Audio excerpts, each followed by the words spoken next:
欢迎来到这一次的深度解析。说真的，今天我们要聊的这个话题稍微有点沉重，甚至会让人起鸡皮疙瘩。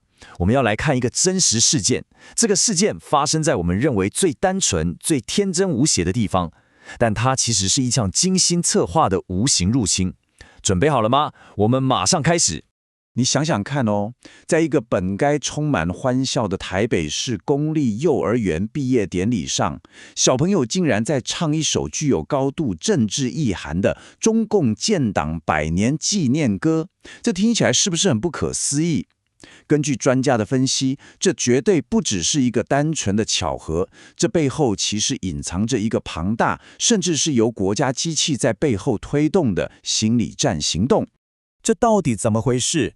其实根据陆委会跟新闻的还原，是有家长发现并检举，孩子在幼儿园竟然被要求学唱这首叫做《把未来点亮》的歌。台北市教育局随后也立刻介入调查。我们先退一步想，不管这到底是不是幼儿园老师在网络上随便找歌所造成的乌龙，这个事件已经赤裸裸地把一个我们再也无法忽视的残酷现实，直接丢到了所有家长和教育工作者的面前。我们仔细来拆解一下这首歌到底唱了什么。专家一针见血地指出，这根本就是完美的特洛伊木马。你听歌词唱着有你就有温暖，有甜蜜的梦想，哇，听起来超级温馨，充满正能量，对吧？但事实上，这首歌是特别为了庆祝中共建党100周年写的。歌词里那个温暖的你，其实直接指的就是中国共产党。整个歌的意象就是把中共包装成引导孩子们成长的灯塔。这招真的很厉害，他就这样轻易地绕过了我们大人的防备心，悄悄溜进了孩子们的世界里。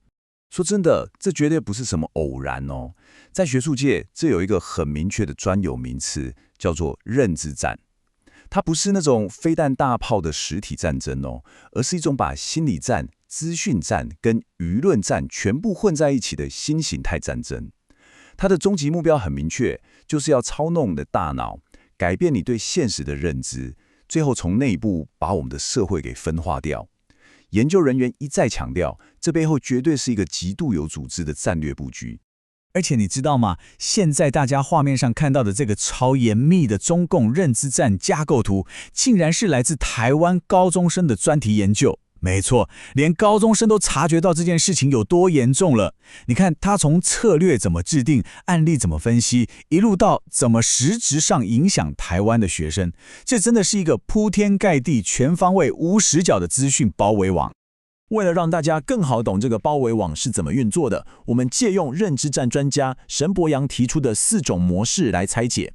第一种是官方直接砸钱做大外宣的外宣模式。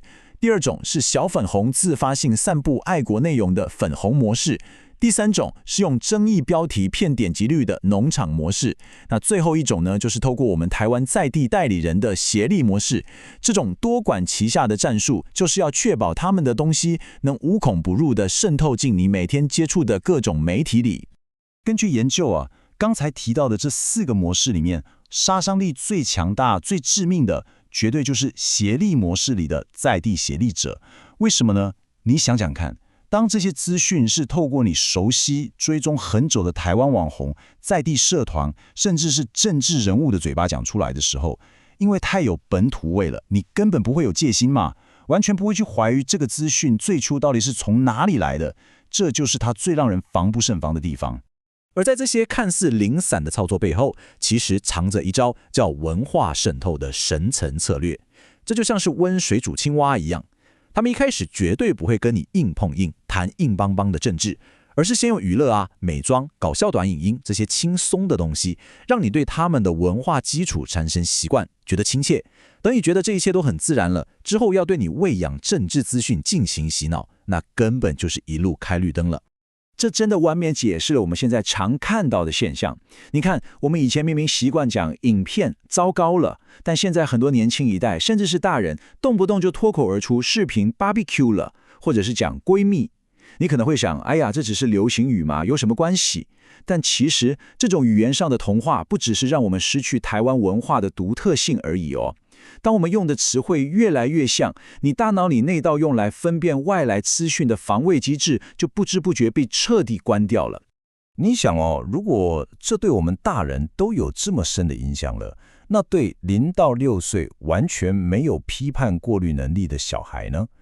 来源资料里面特别举了之前爆红的抖音神曲《黑桃 A》当例子，小孩进到洗脑的节奏就跟着唱唱跳跳，但那歌词里满满的都是买醉啊、暴力跟性暗示。长期下来，小孩不只会把这些夸张、追求流量的脱序行为当作是正常的，而且因为习惯了这些过度简化的网络用语，他们会渐渐失去学习用精准词汇去表达复杂情绪的能力，这对孩子的认知发展绝对是一大重伤。那为什么这招会这么有效？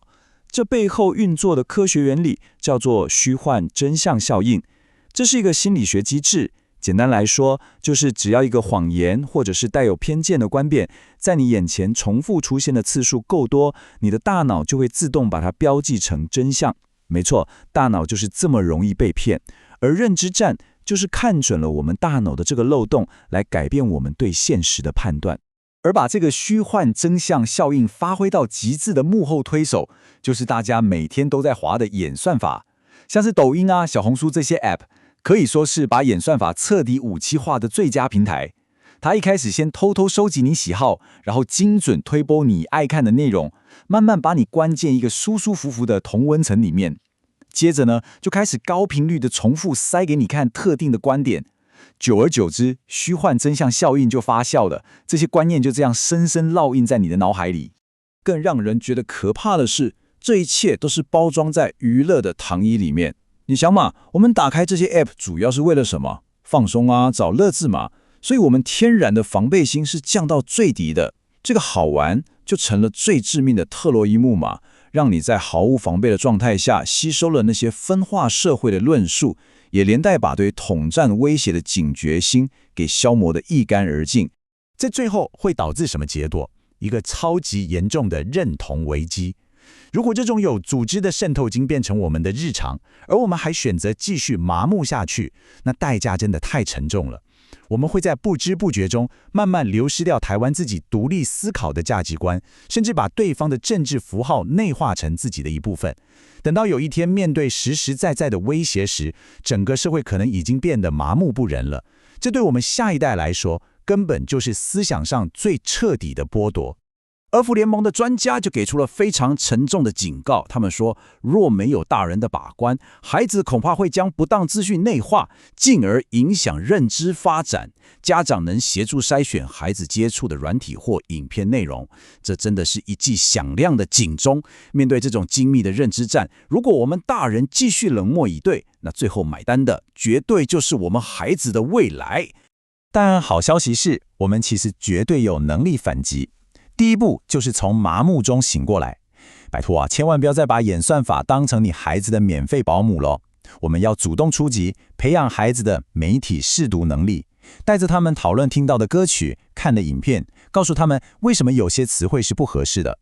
更重要的是，我们要帮孩子筛选内容，提供那些真正适合年龄、由专业人士把关的优质儿歌，守护他们纯净的学习环境，是我们责无旁贷的任务。